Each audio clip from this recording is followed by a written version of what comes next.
We actually do at one level a lot of what you do. Many of us come from your world. I was the CTO for Advanced Research Computing at UCLA, little school here in Los Angeles, you might have heard of, for 20 or so years. And I like to joke the only domain I haven't helped support or enable is the French department. So if any of you have a French department that's in need of doing stuff on the cloud, make sure you reach out, because then I can check off the last one.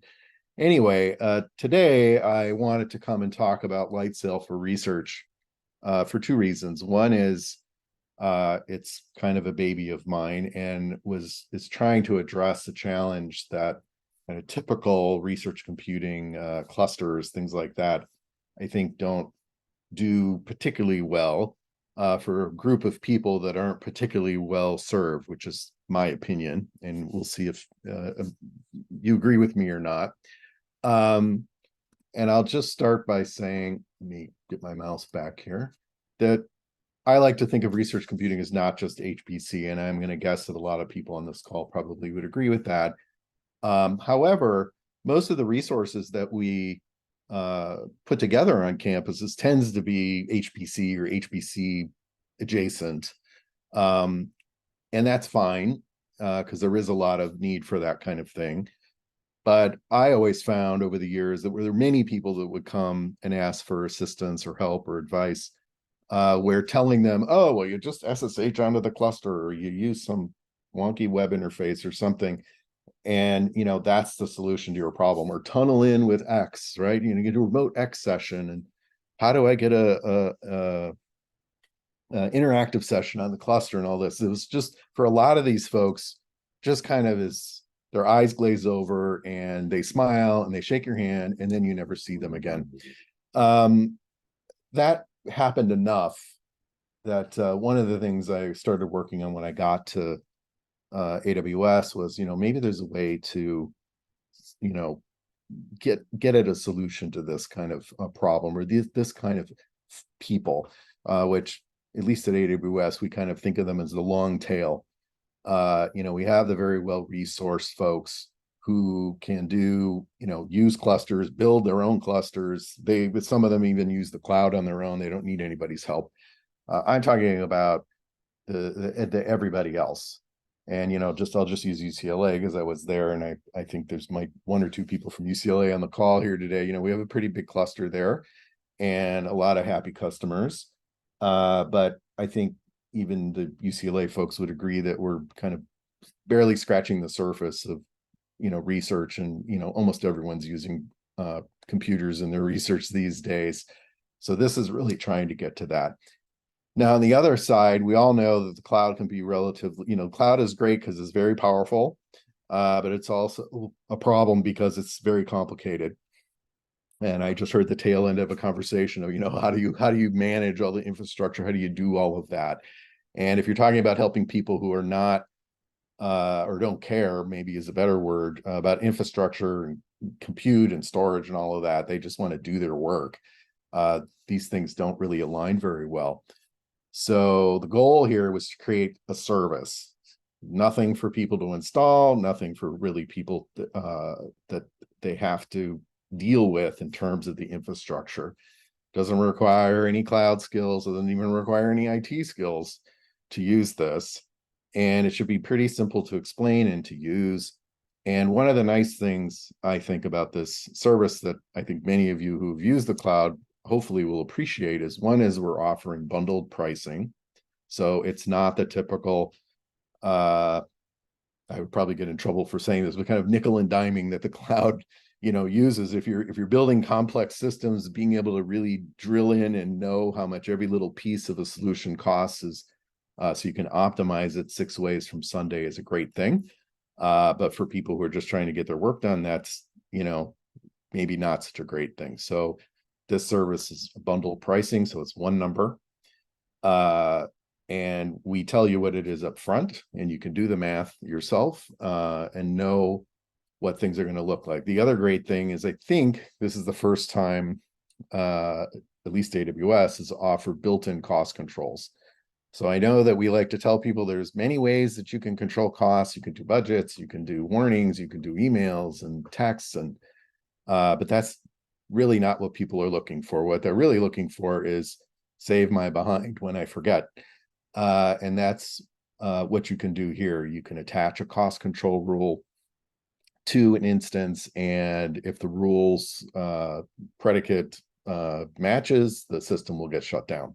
So if you run something and forget about it over the weekend, it will shut down. If you set up a computation that's going to take 4 or 5 hours and it's done, it will shut down after it's done. You don't have to remember to do that. So where a little bit back to where this came from, this picture here is actually my laptop from when I was in graduate school. Those of you who are nerds like me can maybe figure out the era this is from. At the time, it was a pretty fancy laptop, could do all the things I needed to do. I wrote my dissertation on here, I did simulations on here, did all kinds of things, and that was 20 something years ago now. But even today, everybody's research lives on laptops, or maybe a workstation in your office. But you're writing proposals, you're storing data, probably visualizing, or you're certainly attaching disks to your laptop that have your data. Analyses are performed.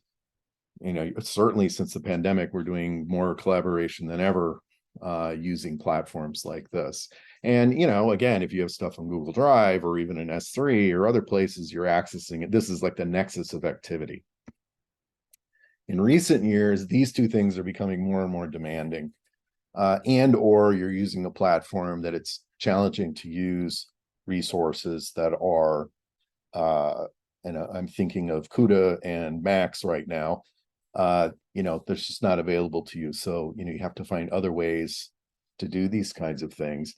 But in any case, all of these things are getting more demanding, right? More data, more complex analysis and simulation. Now, back to my little story of people coming to me at UCLA or standing in my doorway, they usually have their laptop under their arm. And what they were really asking for is, my laptop's great, but it can't do X. I need more memory. I need more cores. I need a GPU, or I need any GPU at all. I need a better one. Maybe I need more memory.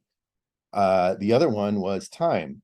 I need to run a simulation for, you know, it's taking 5 hours. It's taking all day. I got to go home. I got to, you know, pick up my kid. I got to catch a bus or train. I'm burning my thighs sitting at the coffee shop running something. So, you know, is there a way that I can offload this? Now, again, this is where the typical answer was, all right, we'll use a cluster and you can submit jobs and do all this. And for many people, that's fine. They're willing to invest in learning how to do that. But for many, many more, I would argue that's just a bridge too far. They're like, that's not what I asked. What I want is I want a machine where I can just continue to do what I'm doing, but on something more powerful or something that I can offload. Another angle to this is that, you know, I didn't put the word abyss in here, someone else did, but it kind of makes the point where the power users, these are people that are handled by other things, right? This is another conversation. They're either using your on-prem systems, they're facilitated by, you know, funds that they have, and they have people in their labs that can help them or develop code or set up infrastructure and all the rest of that, whether it's in the cloud or on-prem, it's kind of doesn't matter. But then there's everybody below the waterline, right? These are these long tail people I was just speaking to. They want to focus on their research. They want just access to the resources, as I just said a second ago. But they don't have the kind of white glove, high touch help, right? It just doesn't scale. UCLA, we had a pretty big team. And, you know, there was no way we could all, you know, help everybody at the level that they wanted to be helped or would like to be helped. And, you know, we even there, we had to find ways to scale our efforts. And again, that's why clusters come in handy, right? You can put a lot of people on there and, you know, have one set of instructions for them to use it, and it works really well. But many times, you know, again, that's not something people are looking for. And then finally, these are even more budget conscious than everybody is anyway. So that's something that we wanted to, try and assist with this service. So again, this is another way of saying the same thing. It kind of illustrates this long tail. And again, one way to look at this is from an enablement perspective, which is what this crowd is focused on, is I think that we can look at a tool like this or a service like this as a way to quickly help people get up and running where there's not often a good solution, right? I mean, I had someone come to me and go, oh, I have a big data set and I'm using a spreadsheet and I need to run on a machine with a lot of memory for them, a lot of memory. And, there wasn't a good solution to that. Sometimes we have a VDI environment or maybe one or two nodes on a cluster that have high memory or whatever. But again, we're kind of going down a road where it's not that the technical solution isn't there. It's a solution that kind of meets the researcher where they are. So I'm going to talk about Lightsail for research. I'm going to rip through a demo here. It's kind of a demo. Let's call it an illustrated demo. Normally I do this live, but some of the things take a couple minutes, and this helps me show you all the features that are relevant without waiting for the provisioning, which is amusing because I've had people say, well, I can just do this on a computer in my lab or do it in my office. And that's true. And I usually challenge people in the audience to run out to Best Buy while I finish my talk and set all this up. And I find that the cloud is amusing because even though it may take a few minutes for a node to provision compared to doing it any other way, it's still a lot faster. If anybody's interested in this deck later, you could follow along. Of course, you need an account on AWS. And if you don't have one, you should reach out to me or one of my friends here at AWS so that we can help you get that going. So Lightsail for Research is a first-class service on AWS. It's not like some of the other tools that we have, which are open source and you download them and you can install them and all the rest. Parallel Cluster comes to mind, and there's a few others that are similar. This is built right into the console. When you land on Lightsail for Research, you get a page that looks similar to this. And there is a way to bypass the main console to go here directly. So if you wanted to point researchers directly to this, they don't have to navigate. You can. My recommendation is to point them directly to this page so that they don't have to get a migraine from looking at the AWS console, which has a lot of things that they're never going to care about. So we have a direct URL. You pick a region. It's supposed to pick a region that's close to you automatically. Your mileage may vary. I'm in California, so I get US West. Lightsail for Research is in 14 regions around the world. That's not every region that AWS has, but if any of you are dialing in from other parts of the world or other countries other than the US, you would get a different region. In the US, it's in Oregon and in Ohio. It's available in US East 1, which is in Virginia by request, but it won't show up if you just go here on your own. So we've picked a region, or maybe we just accepted the one that was given to us, which I'm going to do here, and then you pick an application or bundle. Now, all the systems right now are based on Ubuntu 2004. There's a plan to go to 22. You could certainly upgrade the system.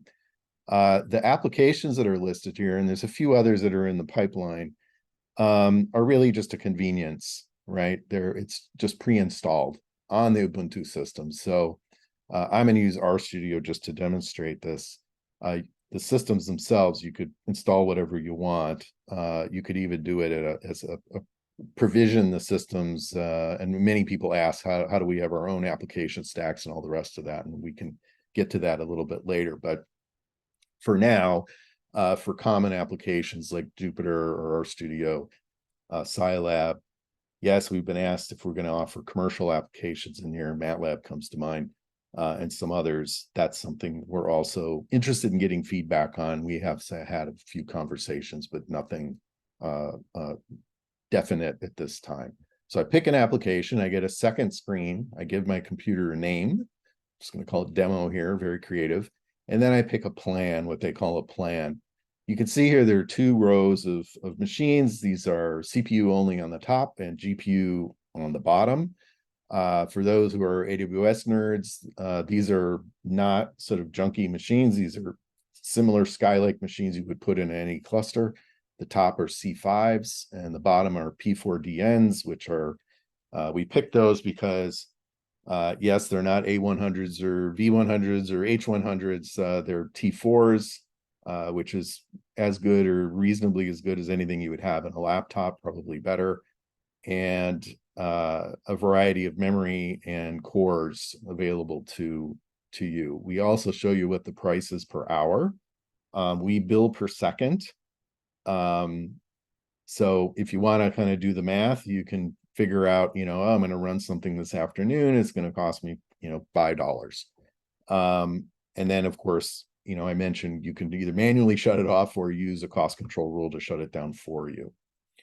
So we pick a bundle. I'm just picking the small one here, and then I click create virtual computer. A few minutes, we click to another screen, and you see a tile for our computer.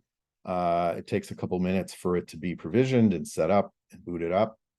And once that's done, it will transition to say running. And now I'm going to launch RStudio. And the way that we do this, of course, is a remote desktop. And we'll open a new browser. We use Nice DCV, which is a very powerful remote desktop technology that Amazon has or AWS has.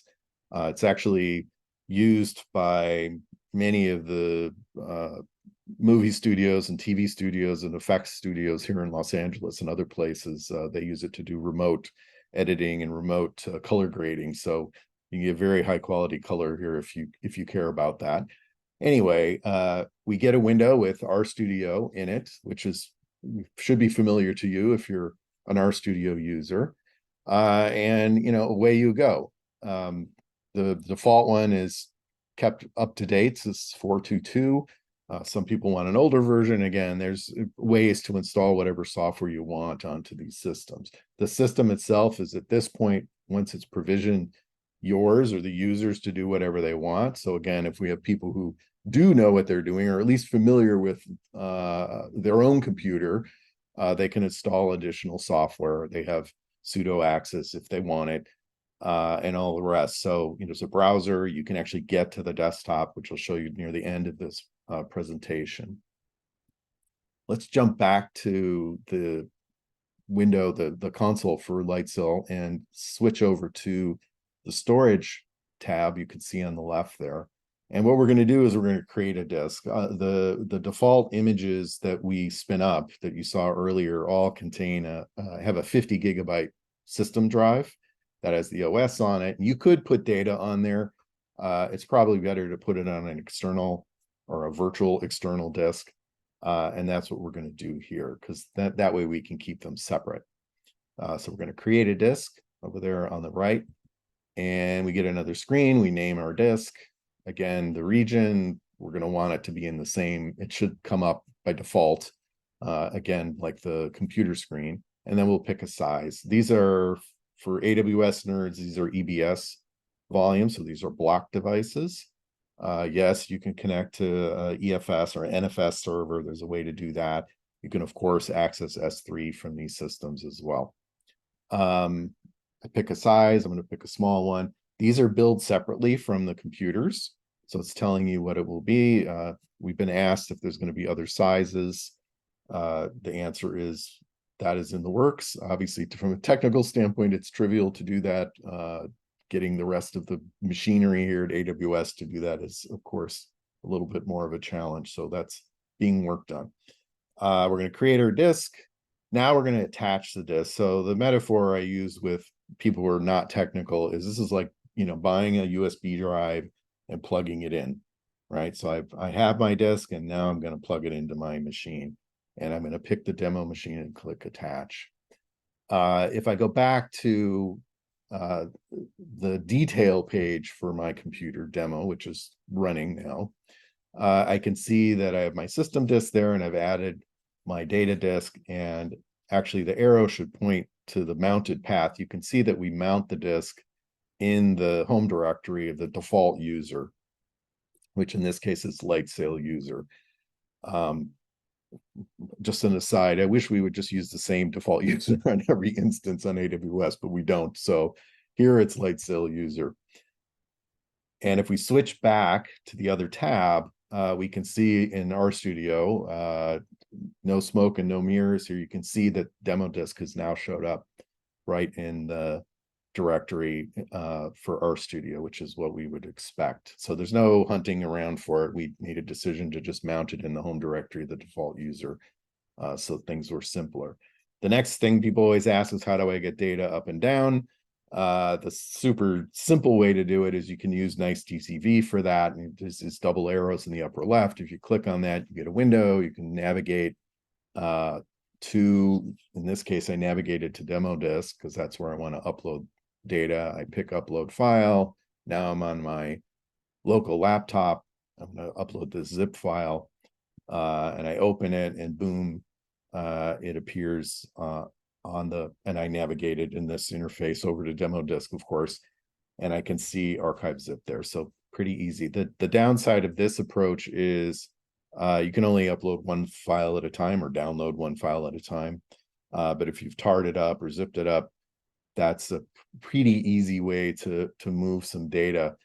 I've seen everything from people using Globus to all kinds of things for moving large amounts of data, or just because you're on the internet here on this virtual computer, you can just, I have a blog post where I pull data from our open data archive using S3. So there's many ways to do it. The other way we get asked is, of course, how do I use SCP? I'm going to open another browser. Every system here has a default SSH key. You can, of course, create your own key to do this. Right now, you have to do this through the normal Lightsail interface. I'm going to download for Oregon. And a couple of quick questions about the sure, storage that might be better addressed please. now. So Derek is asking, are there any ingress or egress costs for this kind of storage? Ingress, no. There's no ingress fee for uploading data into AWS, period. Of course, in regular AWS, there might be API call charges, so that's something to keep in mind. And Lightsail for research, no. Egress, there's not, well, those of you coming from a research institution, you know, university or college, you have what's called the global egress waiver, which is basically the fine print of that is you get credited back up to 15% of your total bill. I'll just say that all three big cloud providers have exactly the same egress waiver for universities, which is the key thing here is it's important that your account be put under a university structure, however that's done. For us, there's usually single payers or multiple single payer accounts. You want to be under one of those as a researcher, and as a facilitator, you want to make sure that the account that's vended to the researcher goes under that, because the credit will be against the entire spend, right? Rather than, you know, you whipping out your credit card or somebody pulling out a P card and doing it on their own, because then it's only against their specific account. And if they're, for example, just doing storage, they're going to get, you know, they're going to see costs for egress. So you want to avoid that. The egress waiver applies to data going to the internet. And if you have a direct connection with us, it also counts against data going there. So you want to make sure that you're taking advantage of that. You want to talk to your account people at AWS to make sure that you're in that program, or even double checking that the accounts you're using are in the program. It does not happen automatically. Usually when everything is set up, they do it, but it's always good to, doesn't hurt to ask, right? So that's the answer to that. Was there another question related to that? Hopefully that was. Somebody's asking what the cost for IO is. Well, the cost for IO depends on which, you know, you mean the egress out of AWS depends on which way it goes. So if you go out through to the internet, I believe it's, depending on where you are in the US, I think it's 9 cents a gigabyte. But again, you have an egress waiver. So I can tell you, I've never personally had a egress charge. I've heard it occasionally happening at the university level. But again, if you're being aggregated against all the other activity going on in AWS for your institution, you should be okay. And DirectX, I believe, is 2 or 3 cents a gigabyte. So if you move data over DirectX, that's a direct connection between your institution and AWS. I believe it's either 2 or 3 cents a gigabyte coming back in. It doesn't cost anything. Plus, I don't have the screen here. I'm gonna close your eyes. I'm gonna jump back real fast because I want to point something out. The bundles for Lightsail for research include egress. So you can see here, I believe you get regular CPU, it's 512 gigs. And for GPU, it's a terabyte monthly. So if you want to think of it that way, that's before you even get to the egress waiver. So if you went over and you were part of a larger, in your university's organization, I think it would be very unlikely to run into a egress charge. And in terms of just using data on the system itself, there's no charge for that. Okay. Any other questions before I move on here or blast on? We've got a few more questions in the chat. They're not strictly storage related, though. If you want to answer them or move on, that's up to you. Let me move on, and then we'll come back to those in the end. Okay. All right, thanks. So we were talking about using SCP here. We get the public IP address of the system, which is helpfully put on this detail page. And I'm going to jump out to a terminal right now on my laptop. Right now, I noticed that there's a headache here about uploading as the Lightsail user. There's a way to fix that. You can just do it as Ubuntu, which is Ubuntu's default user, and it's easy to copy the data over. But basically, I don't want to waste a lot of time on this. This is, how you use SCP just like you normally would using the key that you downloaded. I upload 10 little data files. It could be 1,000, it could be whatever. And pardon me, this is a straightforward way to use SCP to upload the data. If you want to use your own keys, of course, you can create your own SSH keys, and that works just like it normally would. But for folks who, don't want to do that, you can use the default key. Related to all this, these systems are pretty locked down. You cannot get in through SSH without using a key. There's no password access or anything like that. And if we go back to the RStudio screen, we can see those 10 files have been uploaded. I, of course, targeted this directory to copy the files to. I mentioned cost control rules. There was a lot of debate internally about whether we should have them by default or you add them.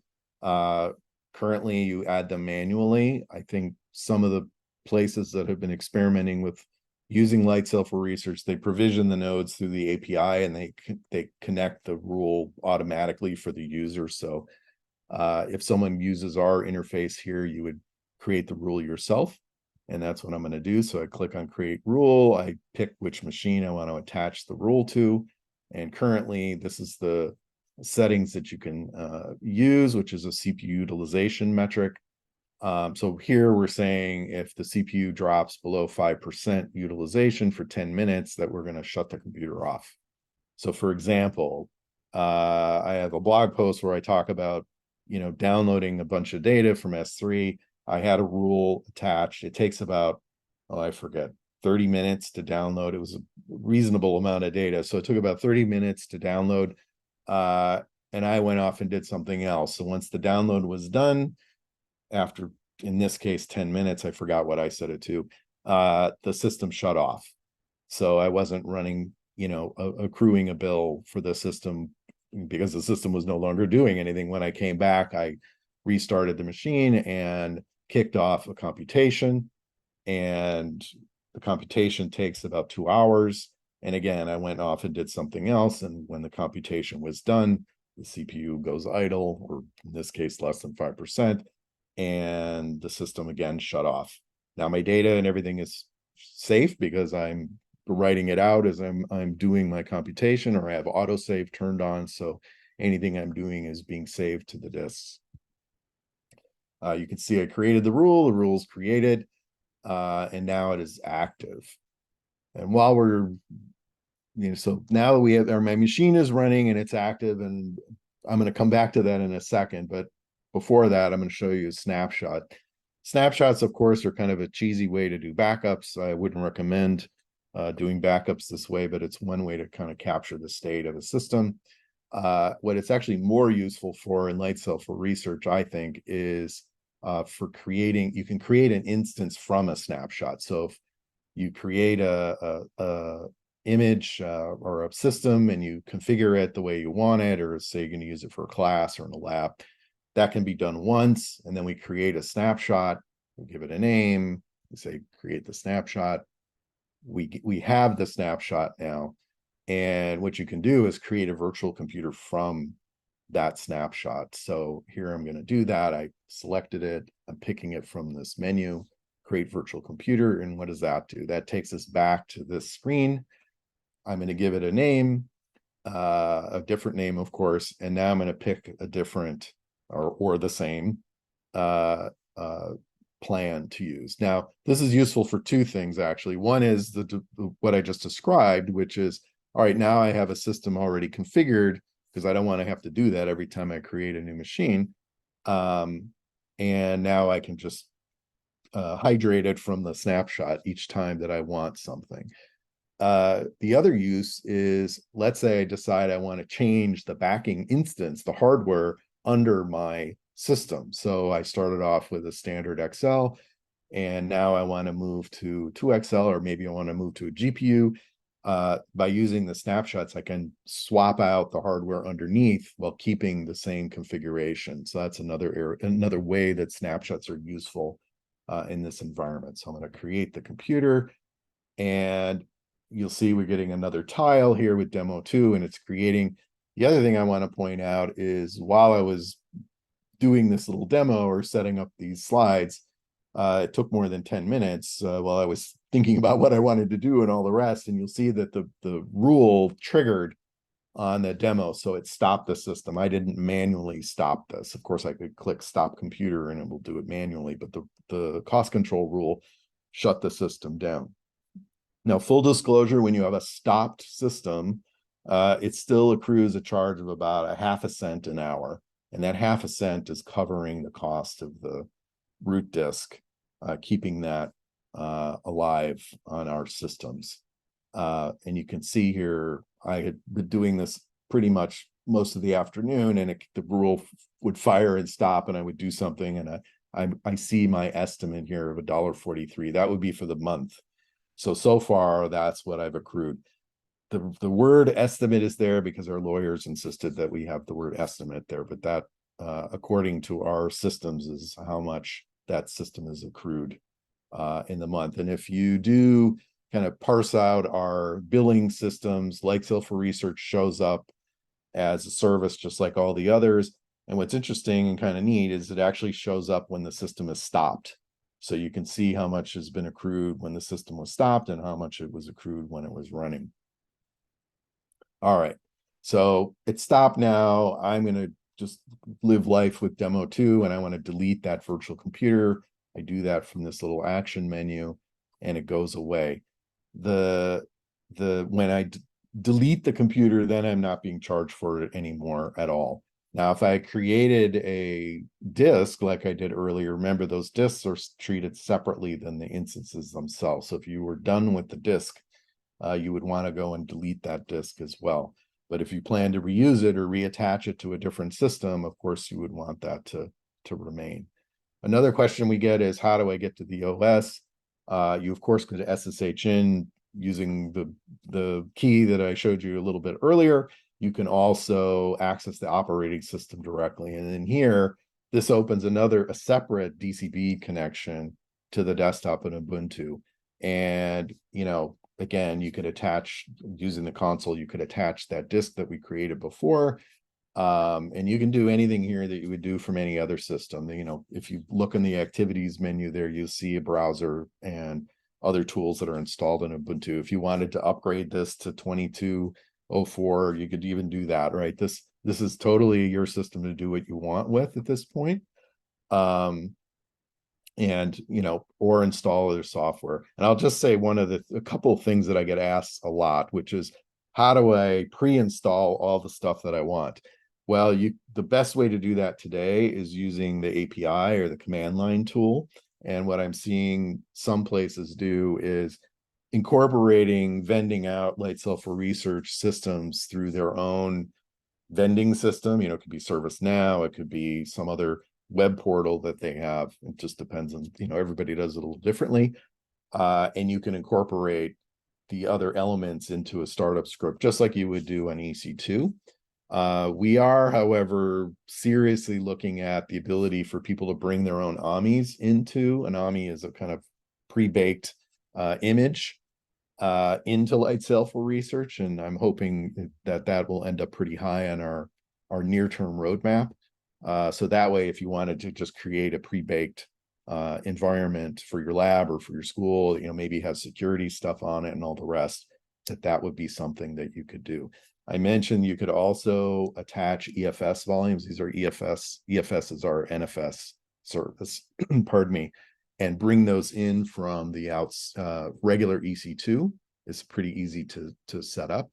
The last thing I get asked about is multiple users. Right now, when you look at this just from the console, it's one user per account, and we appreciate that that's probably too heavy for certain circumstances. Let's say a lab or a hackathon or a capstone class or things like that, which we're finding people interested in using this for.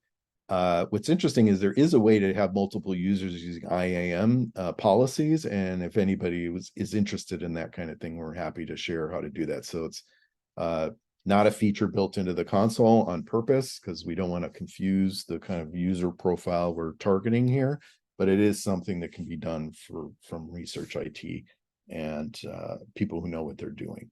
And that is the end of my demo. So if there are any questions, I know I went a little fast because Scott was late, and I apologize once again for the failure of my ST. But if there are any other questions, I'd be happy to answer them quickly, because I see we're at the top of the hour. Yeah, just being mindful of time. Obviously, anyone who wants to go at the top of the hour is welcome to, but I'm happy to moderate more questions if Scott's willing to stay on for a few more minutes. I'm happy to. All right. I can go through some of the ones that came up as we were talking.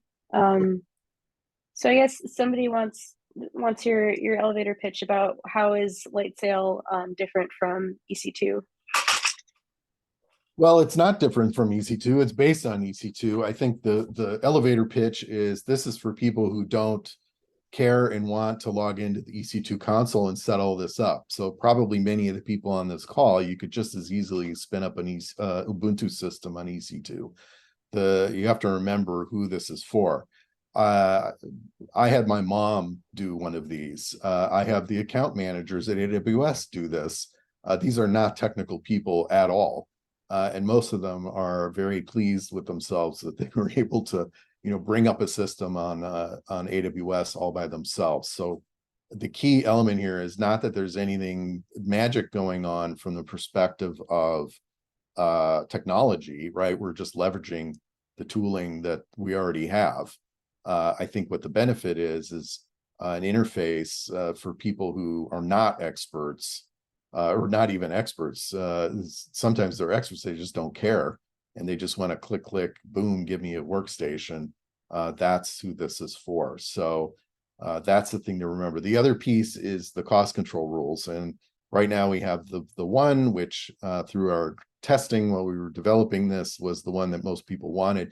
You could probably think of 2 or 3 other types of rules, and those are on the roadmap, like just a straight up timer, the option to attach the rule when the instance is provisioned, things like that. I think the other benefit is the inclusion of the cost control rules built in, so that things will shut off when you're not using them. We also get asked, I will just throw in there larger and surprisingly smaller instance sizes. That's something we've been getting feedback on. The other is other types of instances. Haven't been asked for Windows too much, but that could be one. We've been asked for Macs, which if you don't know, we have Macs on AWS. and then also Graviton, which are ARM-based machines. So, you know, the way that it works at Amazon and AWS is if those are any of those things are of interest to you, then you need to let us know, because we do this based on what folks tell us that they're looking for, not just because I woke up and had an idea. So that's my answer to that. Any others? Yeah, you kind of alluded to this as you're answering the last question, but there's a clarifying question about like, so the only cost control rule right now seems to be shut down when idle. Is that true? That's right. Okay. But if there's others, I mean, we of course have come up with others or ways to expand that page where the settings are configured. If you have any ideas or thoughts on what you think would be important, then I would be very happy to collect that feedback from you. There's a question about whether there's IAM integration for user access control, but I believe you did cover that. Do you have anything to add? I'm sorry, I didn't, you broke up there. What was the question? Oh, they're asking if there's IAM integration for user access control. Yes. So one interesting thing about Lightsail, the Lightsail platform in general, which is this is riding on, is that Lightsail uses a shadow account. But there are IAM policies and rules that you can control what people can and can't do. So for example, I mentioned before multiple users. I can make it so, let's say there are 10 people in my lab.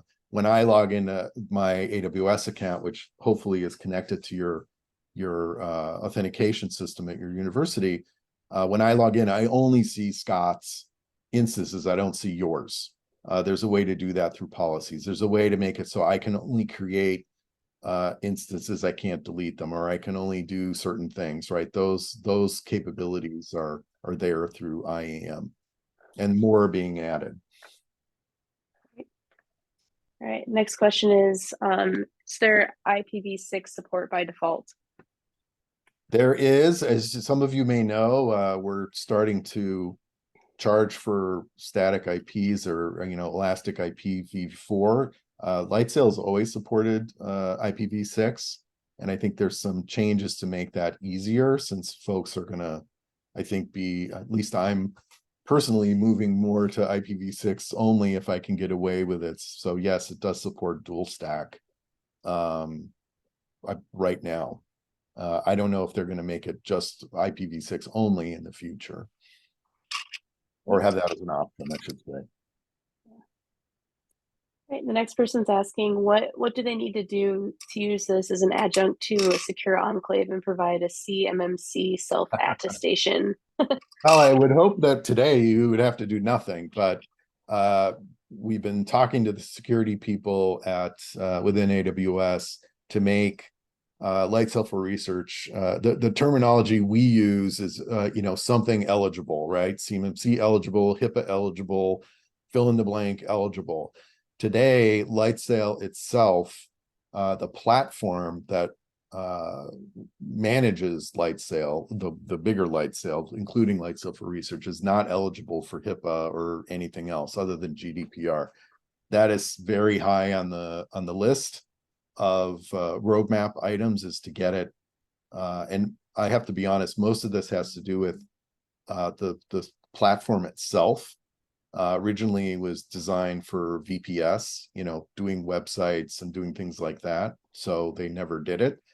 But it's being looked at, because I would say 30 to 40% of the conversations we have about Lightsail for research are ones that they either want to put it into a HIPAA environment and or now CMMC, you know, CUI, if you like sounding it out. So that is something that's very close to being officially on the roadmap. And again, if that's something that you would find interesting or desirable, I encourage you to reach out and let us know, because the more people I have on my list, honestly, whether you would use it or not ultimately is kind of not important, but you'd be helping me out by you know, having a longer list of people who want that, because again, that's how we do things here. So if we have people who show interest, that helps them make the decision. So right now, HIPAA is a little less clear, because HIPAA is a risk acceptance. So your security people would have to decide how this is working for them, but for CMMC or FedRAMP or things like that, not today. Great, thank you.